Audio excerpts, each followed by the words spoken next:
Bueno, gure enpresa 2002an sortu zen, sozietate laboral gisa. Horren ondorioz gure enpresan gaude bazkideak eta bazkide ez geranak. Gure sortu zen ingenieritza enpresa bat bezala eta momentu honetan ere hala izaten jarraitzen du. Eta, nahiz eta 2002an sortu, aurretik lan esperientzia handia zeukan jendea sartu zen eta horren ezagutza mantentzen dugu.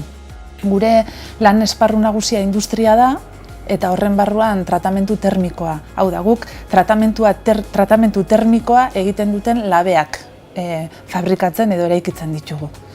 Bai labe osoak, zein labeen zatiak, egokitzapenak, berritze lanak, asistentzia teknikoa eta bar. Gure bezero gehienak, lehen esan dezen bezala, tratamentistak dira. Bai aeronautikan, bai automozioan, galvanizazioan eta edozein tratamentu behar duten langileak.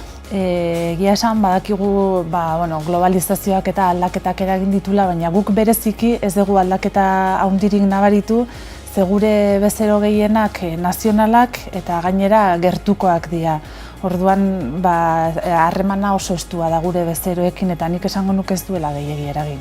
Guk gure produktu propioa daukagu, gure labeak ere ekitzen ditugu, gure diseinu propioarekin, eta ondorioz bezeroekin badaukagun olako dependentzia bat, azkenen gu geralako fabrikanteak eta badauka klienteak olako joera bat behar duenean gurekin kontatzeko. Aurrera begira gure erronka nagusia gauden hontan mantentzea da, ez da gutxi. Ez dugu aterik ixten, izan dite produktu berriren bat sortzeko aukera egongo balitz, edo gure bezero kartera handitzeko, beti ongi etorria izango litzake.